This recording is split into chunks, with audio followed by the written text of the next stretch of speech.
मोदींच्या सभेत घोषणा देणारा तरुण शरद पवार यांच्या भेटीसाठी गेलेला आहे। मोदींच्या सभेमध्ये कांद्यावर बोला अशी घोषणाबाजी करणारा किरण सानप शरद पवार यांच्या भेटीसाठी गेलाय।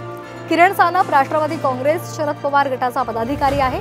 काल शरद पवार यांनी घोषणा देणारा तरुण माझ्या पक्षाचा असेल तर मला त्याचा अभिमान आहे असं म्हटलं होतं आणि त्यानंतर आता किरण सानप पवारांच्या भेटीसाठी गेलाय। आपण हे दृश्य पाहतोय। किरण सानपनं पंतप्रधान नरेंद्र मोदी यांच्या सभेत गोंधळ घातला होता आणि कांद्यावर बोला असं त्यांनी म्हटलं होतं आणि त्यानंतर पवारांनी प्रतिक्रिया दिल्यानंतर आता किरण सानप पवारांच्या भेटीसाठी गेलेला आहे। घोषणा देणारा तरुण माझ्या पक्षाचा असेल तर मला त्याचा अभिमान असल्याचं शरद पवार यांनी म्हटलं होतं आणि त्यानंतर आता किरण सानप पवारांच्या भेटीसाठी गेलेला आहे।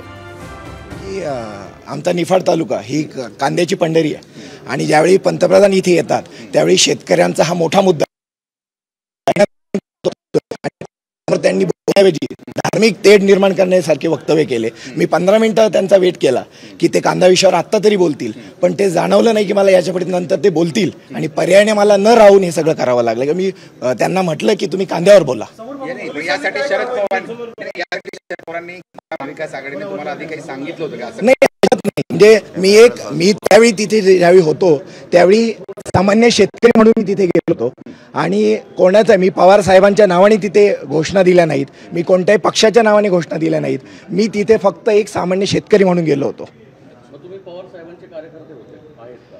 हो, पवार साहेबांचा मी कार्यकर्ता आहे, मी कार्यरत आहे, परंतु मी तिथे फक्त एक सामान्य शेतकरी म्हणून गेलो। जर मी राष्ट्रवादीचा कार्यकर्ता म्हणून तिथे असतो तर पवार साहेबांच्या नावाने मी घोषणा दिल्या असत्या, परंतु तसं झालं नाही।